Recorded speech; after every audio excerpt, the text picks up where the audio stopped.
In a small, remote town where cobblestone streets led to quiet houses under the dim glow of streetlights, I often spent tranquil afternoons visiting my grandmother, Mrs. Aaron, at the nursing home. She was an extraordinary woman, not just because of her age, but also because of her sharp intellect and the stories she carried with her. Despite being 99 years old, she retained an incredible clarity of mind, making me, a young man in my 30s, feel like a child every time I spoke with her. Mrs. Aaron had always been a great source of inspiration for me. My mother often joked that she embodied the contrast between joy and sorrow, a woman who could laugh on the worst days and remain calm on the best ones. But recently, she seemed sadder. "Your 100th birthday is coming up soon," I said to her during one visit, trying to cheer her up. She just gave a faint smile and shook her head. "How can anyone be excited about living on this earth for 100 years? No more letters from Queen Elizabeth, Tad. Just Charles now, and I'm not sure he'll do as well as she did." The town where she lived, where I had grown up, always carried a strange atmosphere, as if it were stuck between two worlds, the present and a haunting past. On the outskirts of the town stood a World War II bunker, abandoned long ago but lingering like a ghost in the minds of the townsfolk. Mrs. Aaron often spoke of her youth, during the height of the war, when she and hundreds of others had to live underground to avoid the bombings. But she never shared the details, as though something restrained her, a secret she didn't want me to know. She often gazed out the nursing home window, her eyes distant as if searching for something. Lately, that gaze had become even more haunting. "Tad, I've lived through things you couldn't even imagine," she said, her voice hoarse yet heavy with meaning. I didn't press further, simply sitting silently beside her, feeling the chill in the room. It wasn't the cold of the weather, but of something intangible, as though her memories were flooding the space, making everything heavy and suffocating. I didn't know then that the story she kept hidden would soon be revealed, pulling me into a world I had never imagined, a world filled with darkness, mystery, and supernatural entities I could not comprehend. And it all began with the strange wailing of an alarm echoing from that abandoned bunker, awakening the horrifying memories she had tried to bury for 84 years. That afternoon, the atmosphere in the nursing home felt heavier than usual. I sat beside Mrs. Aaron, listening to the familiar stories of her life, memories that were both sweet and bitter. But amidst her recollections, a strange sound broke through, shattering the usual tranquility. It was the sound of an alarm, a sharp, prolonged, piercing noise that cut through the walls and shook the entire space. Startled, I looked at her and noticed her face had turned pale, her eyes wide with terror. "Grandma, what is that?" I asked, but she didn't answer immediately. Instead, she gazed out the window, her eyes seemingly drawn to something invisible far away. The alarm grew louder, as if it were coming closer, engulfing the entire town in confusion and unease. "That sound. It can't be," she whispered, her voice trembling. I had never seen her like this before, a strong woman now trembling like a leaf in a cold wind. "It's coming from the bunker," she said, her dry lips forming the words with difficulty. "The bunker has been abandoned for over 80 years. There's no way a sound could come from there." I tried to reassure her, but I couldn't deny that I too felt an odd sense of unease. The alarm wasn't just a sound. It carried with it a chilling, isolating sensation, as if it were dragging the entire town back to a dark era. I pulled out my phone, scrolling through social media to see if anyone else had heard the sound. Posts began flooding, and everyone had heard it, and everyone was worried. Some people claimed the alarm was coming from the old bunker on the outskirts of town, the one abandoned since World War II. "Grandma, maybe it's just someone playing a prank," I tried to reassure her again, but she shook her head, her eyes filled with pain. It's not a prank, Tad. That sound, it doesn't belong to this time. It belongs to the past I've tried to forget. She began to speak, her voice softening, as if she were talking more to herself than to me. That sound used to be a signal for survival, but it was also a signal for death. It didn't just warn of bombs. It signaled something far worse, things you'd never want to know. I looked at her, feeling the chill spreading throughout the room. The alarm continued to wail, unrelenting, like a constant reminder of something approaching. I couldn't explain the feeling, but part of me knew that this alarm wasn't just a sound. It carried something with Itan, invisible presence, a secret full of power and danger that my grandmother had spent her entire life trying to bury. The alarm continued to echo through the air, as if it were piercing through the layers of Mrs. Aaron's memories, pulling her back to the days she had tried to bury for 84 years. I sat beside her, feeling the growing unease in every breath she took. Finally, she looked at me, her eyes heavy with burden, as if she was about to reveal something she had kept hidden her entire life. I have to tell you, Tad, she whispered, her voice hoarse and trembling. I've kept this secret for too long, but that alarm, it's back. I can't avoid it anymore. I froze, unsure of how to react. Mrs. Aaron began to speak, her voice slow, as if each word carried immense weight and pain. In 1941, when the war was raging fiercely, I was just a young girl. This town was devastated by bombings, and the bunker was the only place we could survive. Everyone crowded in there, clinging to the hope that they would make it to the next day. She paused, her eyes seeming to drift back into the past, seeing images I could not imagine. But that bunker, it wasn't just a bomb shelter. There was something wrong down there, Tad. From the very first time I stepped inside, I felt an eerie coldness, not a chill from the weather or the air, but something that came from the place itself. And then, things started happening. I swallowed hard, feeling the tension building in my chest. What are you talking about? I asked, trying to stay calm. I don't know what to call it, she said, her voice growing quieter. But there was something in that bunker. It wasn't human, but it knew we were there. At first, it was just strange noises like footsteps, whispers in the dark. People thought it was just their imagination, brought on by fear. But then, the people living in the bunker started to disappear.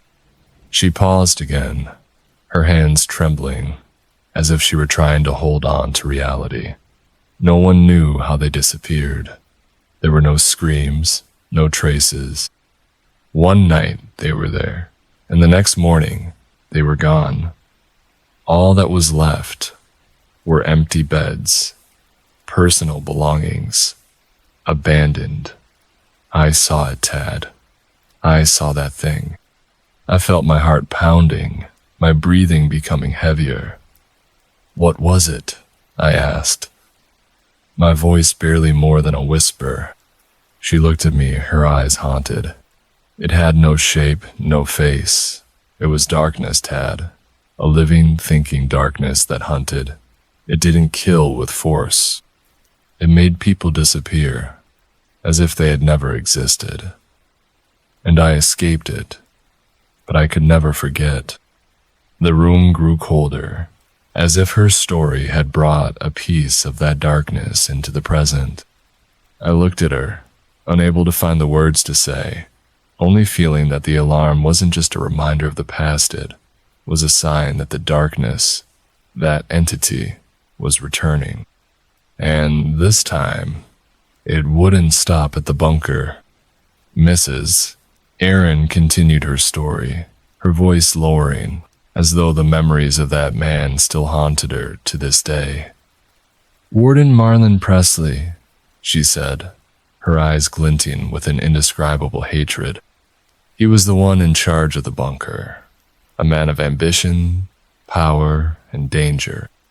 Presley was unlike anyone else in the town. He appeared in 1941 when the war began to destroy everything. With his polished appearance and persuasive charisma, he was quickly assigned the task of managing the bunkered place considered the villagers' only hope for survival. But beneath the facade of a devoted leader, Presley gradually revealed his true nature, a man who controlled everything through fear. He didn't just turn the bunker into a bomb shelter, Mrs. Erin continued, her voice growing colder. He turned it into an underground society, a separate world where everyone had to follow his rules. Presley established living quarters, provided food, water, and basic amenities, but in return, he demanded absolute obedience. Presley frequently activated the alarm, even when there was no real threat. The sirens would blare in the middle of the night, sending everyone into a panic as they rushed to the bunker, abandoning their work, homes, and even their sense of freedom. Anyone who doubted or resisted him was punished. He claimed it was to protect us, Mrs. Erin said, her eyes flashing with anger. But the truth was, he wanted to control us. He wanted us to live in fear so that he could maintain absolute power. Gradually, the people in the bunker began to realize they weren't just hiding from bombs. They were trapped in a cruel psychological game orchestrated by Presley. He wasn't just a leader. He was a man obsessed with power, someone willing to do anything to hold on to his position. He knew how to manipulate people, Mrs. Erin said, her voice full of bitterness. He used the siren as a tool to control us, to make us believe the outside world was always dangerous, that we were only safe under his protection. But the most horrifying thing about Presley wasn't his tyranny, it was his connection to the supernatural entity in the bunker. He knew about it, Mrs. Erin whispered, her voice almost inaudible. He knew about the darkness, but he wasn't afraid. In fact, I think he found a way to exploit it, to use it to strengthen his grip on power. Presley became a symbol of fear, a ruler in the shadows, where every rule was bent to his will. And his very presence turned the bunker from a bomb shelter into a place full of terrifying mysteries, a place where no one could escape neither in body nor in mind. Mrs. Erin paused, her eyes seeming to look through me, directed toward a place in the past that I could not reach. Her voice dropped, as though those memories were suffocating every word she tried to say. He wasn't just a power-hungry man, Tad, she said, her trembling hands clasped tightly together. Presley, he had darker intentions that I couldn't understand at the time. Presley's strange behavior began to surface a few months after he took control of the bunker. At first, it was just small things. The way he looked at people, his cold gaze as if he were evaluating each person, as though they were merely pawns in a game where he alone knew the rules. But then, the unusual signs became more apparent. The volunteers working in the bunker started to notice that Presley wasn't simply trying to protect the villagers. He had something else, a purpose no one dared to name. One time, Mrs. Erin recounted, her voice growing softer as if afraid someone might overhear, a volunteer named Michael questioned Presley. He asked why he kept activating the alarm, even when there was no real danger. Michael said people needed time to recover, to feel safe. But Presley just looked at him, his gaze so cold that Michael didn't dare say another word. And a few days later, Michael disappeared. A chill ran down my spine. Disappeared? I asked, my voice hoarse with tension. No one knew where he went, Mrs. Erin said, her eyes seeming to be pulled into the darkness of her memories. Presley said Michael had left, that he no longer wanted to stay in the bunker. But everyone knew no one could leave without his permission. And then, others started to disappear too, one by one, without explanation, without a trace.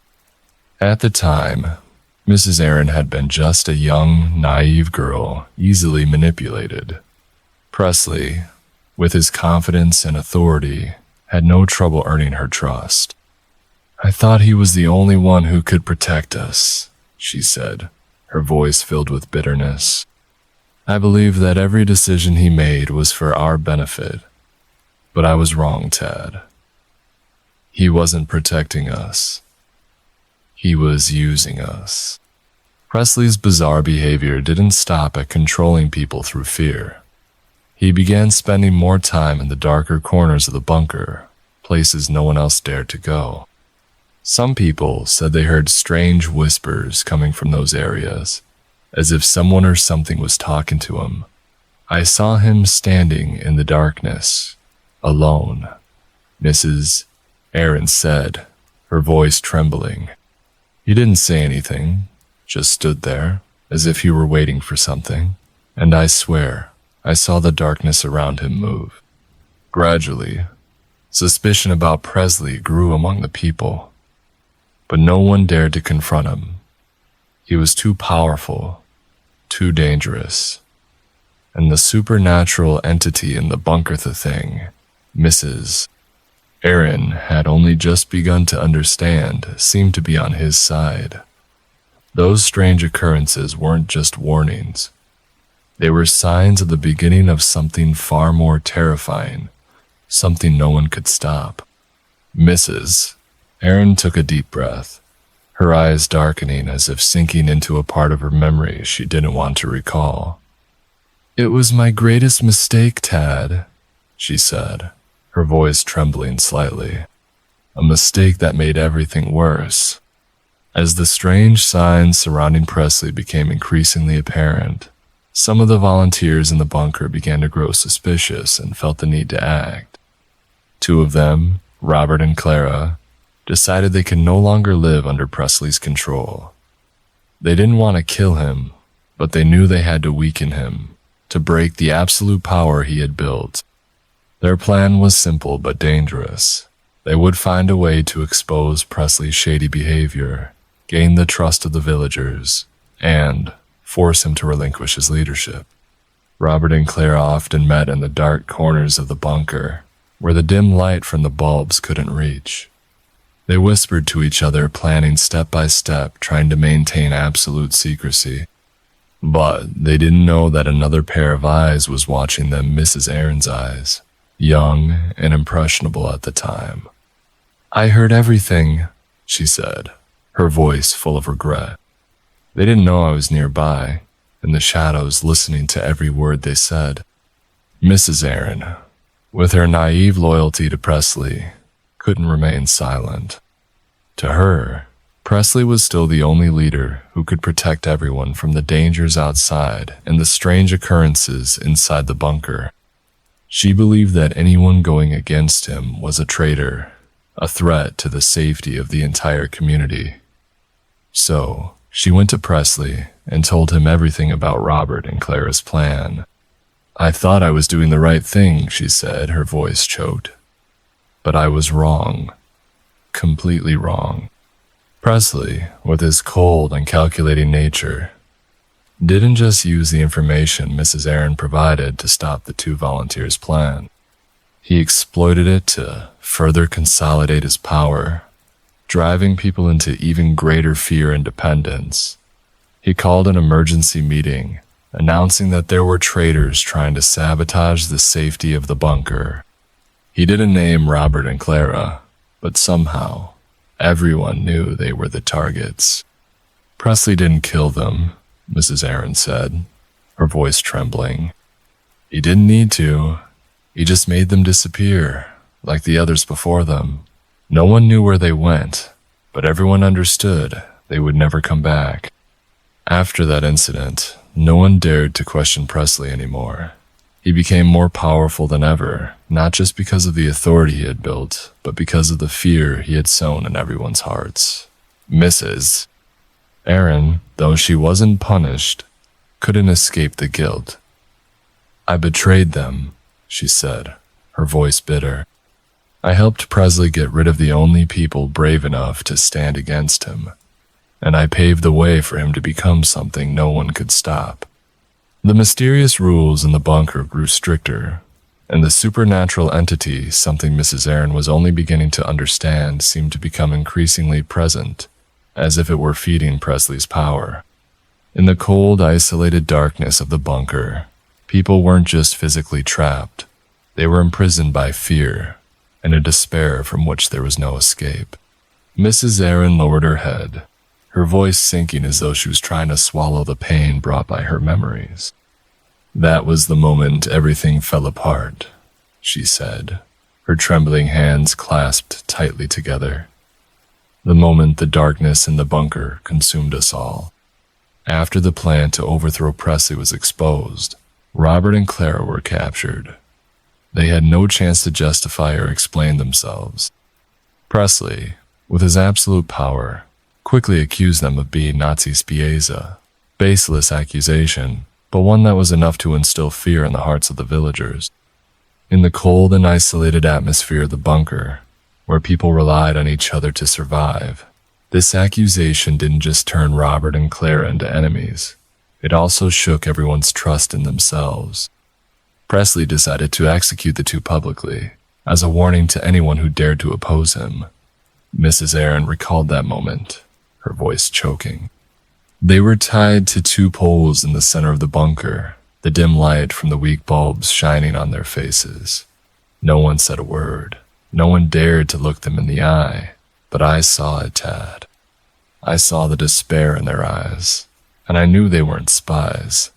They were just people who wanted to escape the darkness Presley had created. When Presley read the sentence, his voice was cold and commanding. No one dared to object. No one dared to stand up for Robert and Clara. But when the gunshots rang out, ending the lives of the two volunteers, that deadly silence was broken. A wave of anger erupted within the villagers, as though those gunshots had awakened something long suppressed. "They couldn't endure it any longer," Mrs. Aaron said, her voice filled with bitterness. They knew that if they didn't act, they would be next. The revolt began shortly after. The villagers, who had lived in fear and under pressure for months, rose up against Presley and his followers. The sounds of shouting and destruction echoed throughout the bunker, turning the already cold and eerie place into a chaotic battlefield. "I saw them charge at him," she recounted, her eyes wide as if still seeing the scene. Presley tried to resist, but he couldn't overcome the fury of an entire community. Presley died right there in the bunker, killed by the very people he had once ruled. His followers met the same fate, but his death didn't bring the liberation everyone had hoped for. "I thought it would all end," she said, her voice growing quieter. "But I was wrong. The darkness Presley had nurtured it was still there. It didn't disappear. It was just waiting, searching for someone else to take hold of." In the cold and isolated atmosphere of the bunker, where light was a luxury, the villagers realized they weren't just fighting against Presley and his oppression. They were also facing a supernatural entity, something they couldn't see but that was always present, like a vague, dangerous shadow full of power. The mysterious rules Presley had established weren't just about controlling people. They were part of a larger game, a game no one truly understood, but one in which everyone was trapped. As Mrs. Aaron finished her story, I felt a chill run down my spine. The darkness in the bunker wasn't just physical darkness. It was something deeper, more terrifying, something no one could escape. And even though Presley was dead, that darkness remained, waiting for its chance to rise again.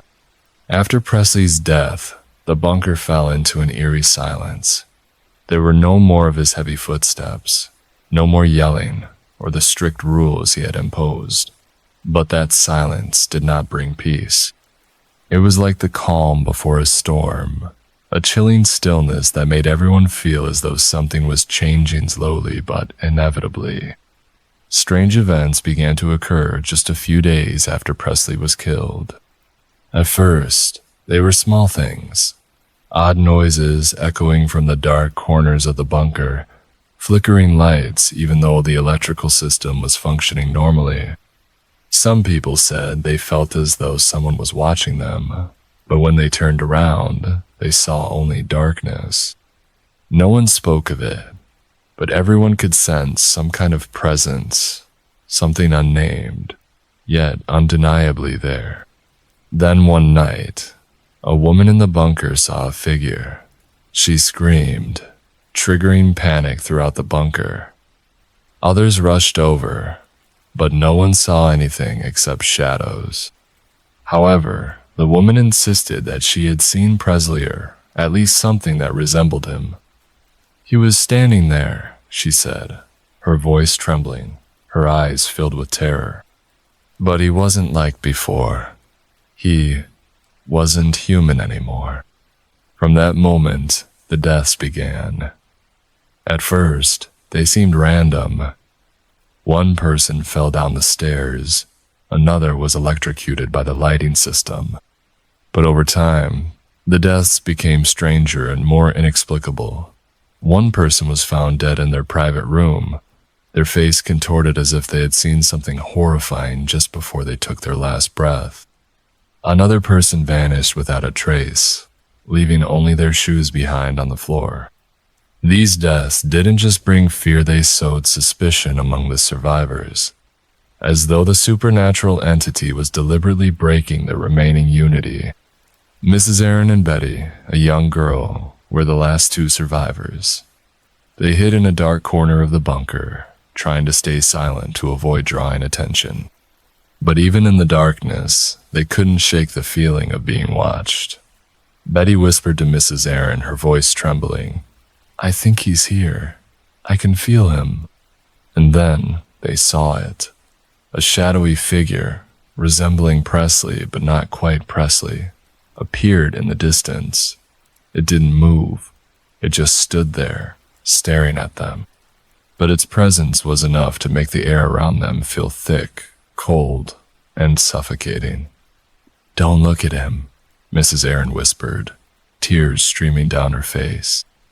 "Don't look at him, Betty. He's not human." Betty didn't listen. She looked directly at the figure, and immediately she screamed, her voice echoing throughout the bunker. Mrs. Aaron only managed to pull Betty into her arms, covering the girl's eyes before the darkness completely engulfed them. But when she opened her eyes again, the figure was gone. There was nothing left but silence, and Betty lay motionless in her armchair, face pale, her eyes wide open but lifeless. Mrs. Aaron was the only survivor, but she didn't feel lucky. In the cold and isolation of the bunker, she knew that the supernatural entity was still there, waiting, watching. It wasn't in a hurry. It had time. And she knew that, sooner or later, it would return to take the last thing left in the bunker. Her. Mrs. Aaron could never forget the moment Betty was taken. The heart-wrenching scream of the little girl echoed throughout the bunker, blending with the chilling resonance of the darkness. She had tried to hold on to Betty tightly, but that invisible force, something beyond human understanding, ripped the girl from her arms, dragging her into the abyss of darkness. Betty vanished, leaving behind only an empty, haunting void and the lingering echoes of her pain. Mrs. Aaron sat frozen, her wide eyes staring into the dark void ahead where Betty had just been swallowed.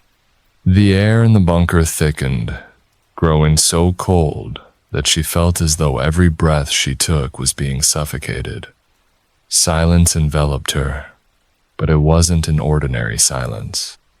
It felt like a waiting in eerie anticipation, as if the supernatural entity was deliberating on what to do with her next. Then suddenly a sound broke the stillness. It was the sound of the bunker door. Mrs. Aaron turned her head, her eyes widening in a mix of shock and fear. The bunker door, locked tightly for months, was now slowly opening, its rusty hinges groaning with an unsettling screech.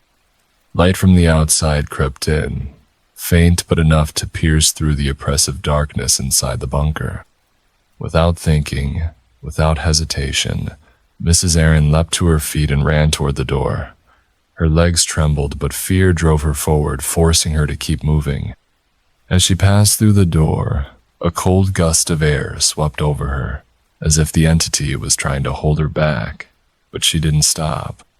She ran, sprinting through the long hallway, up the stairs leading to the surface, until the faint sunlight touched her face. Mrs. Aaron didn't know how long she had been running.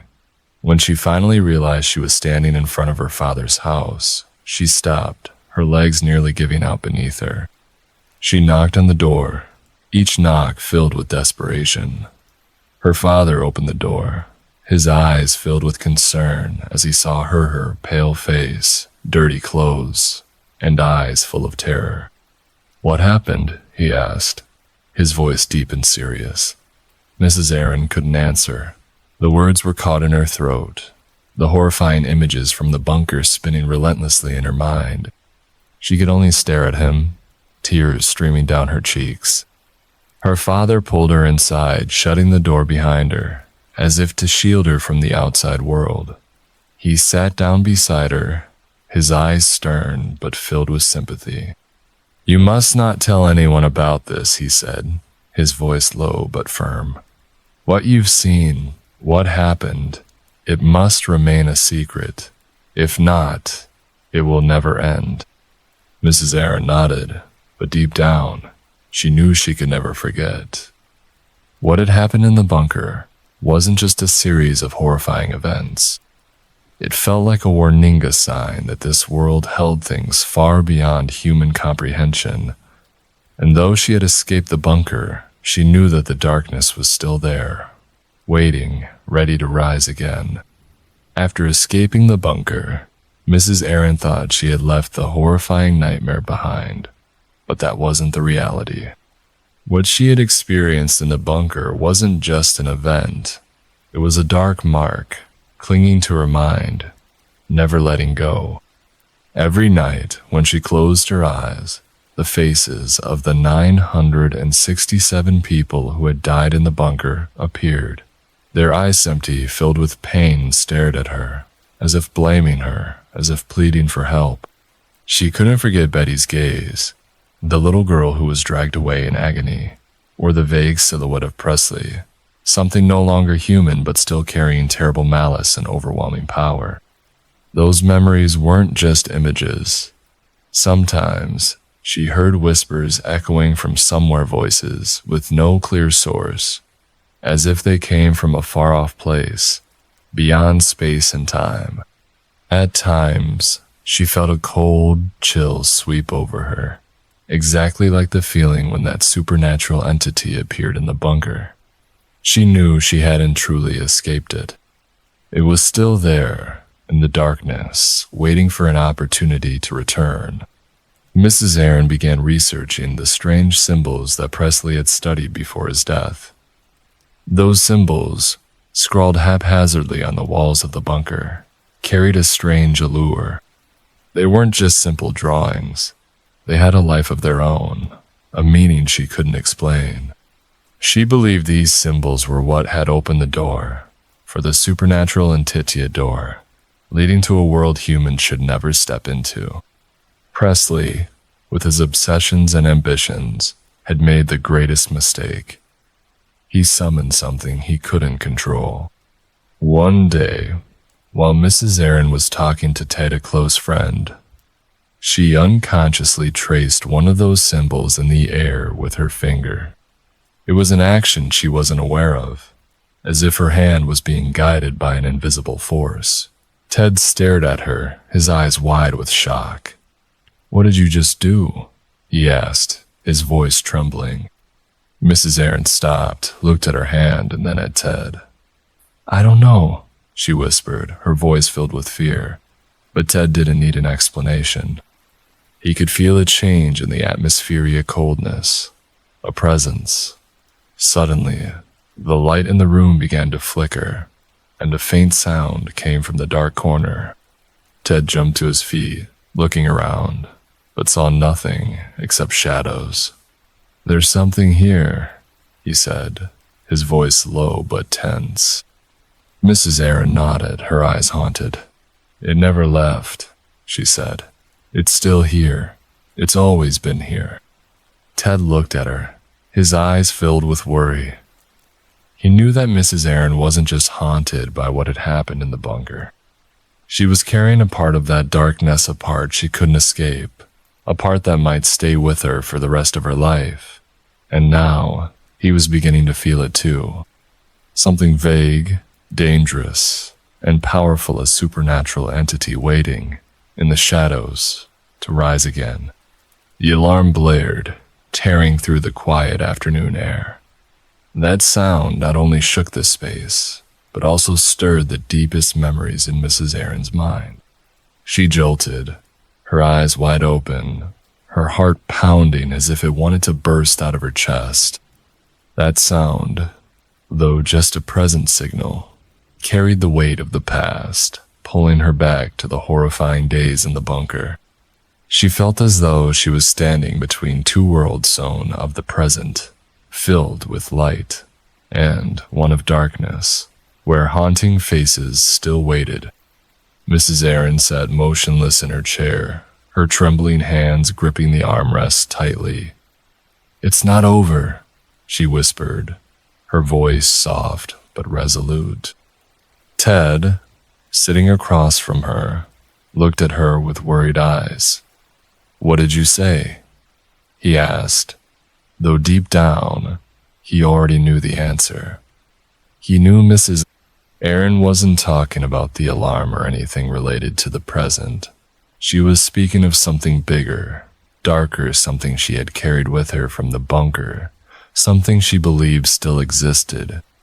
Mrs. Aaron turned to Ted, her eyes filled with torment. "What happened in the bunker? It never really ended," she said, her voice low and chilling. "That entity, it wasn't just in the bunker, it's everywhere.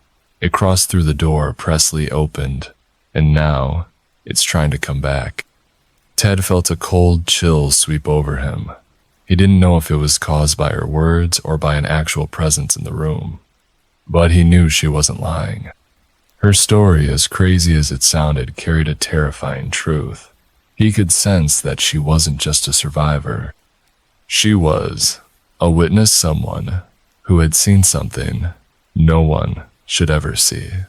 Someone who had brought its darkness into this world. "The alarm," Ted began, but Mrs. Aaron cut him off. "It's like a warning," she said. "A sign that we're getting closer to what I've been trying to run from. It never really disappeared. It's just been waiting, finding a way to return, and I think it's getting closer." Ted looked at her, his eyes tense. "What can we do?" he asked, but Mrs. Aaron didn't answer. She only stared out the window, where the sunlight was slowly fading, giving way to the encroaching darkness. "Nothing," she said after a long silence. "There's nothing we can do. Once it's been summoned, it never stops. It will always be there, in the shadows, waiting." Ted felt a wave of despair wash over him. He didn't know if Mrs. Aaron was right, but he couldn't deny the strange feeling in the air. A coldness, a vague yet powerful presence. He knew her story wasn't just a story. It was a warning, a sign that the darkness still lingered and that they were just small, powerless humans in the face of its overwhelming strength. Mrs. Aaron and Ted sat quietly in the small room, the dim light from the desk lamp insufficient to dispel the darkness gradually enveloping them. The alarm had stopped, but the silence that followed only made the atmosphere more oppressive. Mrs. Aaron looked out the window, where the sky was turning an ashen gray, as if signaling something ominous. Ted sat across from her, his eyes conflicted, caught between skepticism and an unease he couldn't explain. "Are you sure everything you've told me is true?" Ted asked, his voice soft, as if afraid that a louder sound might awaken something lying dormant. Mrs. Aaron didn't answer immediately. She just kept looking outside, her eyes deep as though searching for a sign in the night. After a long moment, she turned back, her gaze meeting Ted's. "You can feel it, can't you?" she asked, her voice low and chilling. "That presence, it's still here." Ted didn't reply. He didn't want to admit that he truly felt something, a cold draft, a vague unease, a sensation as though unseen eyes were watching him from the shadows. He tried to rationalize everything, but Mrs. Aaron's story, combined with the strange sensations in the air, made it impossible to completely dismiss. "Maybe it's just imagination," he said, though his voice lacked conviction. Mrs. Aaron let out a faint, bitter smile. "You can think that," she said, "but I know better. The things I've seen, the things I've been through, they're not imagination. And they never really disappear." Ted looked out the window, where the darkness was slowly swallowing everything. He felt the cold creeping through every crack in the room, as though it wasn't just from the weather, but from something larger, more dangerous. "If it's still here," he said, his voice dropping, "then what can we do?" Mrs. Aaron shook her head, her eyes filled with despair. "Nothing," she said. "We're just small, insignificant humans.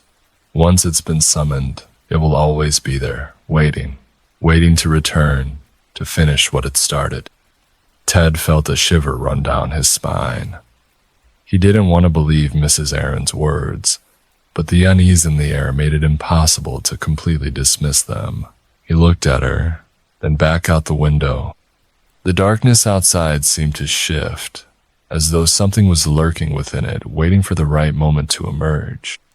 The story ended in silence, but the silence didn't bring peace. It felt like a warning, a sign that the past hadn't truly been buried. Ted and Mrs. Aaron sat there, enveloped by the cold and unease, as the night continued to spread, concealing mysteries they couldn't fully comprehend. And in that moment, they both felt one undeniable truth. The darkness never truly disappears. It merely retreats, waiting to return, stronger and more dangerous.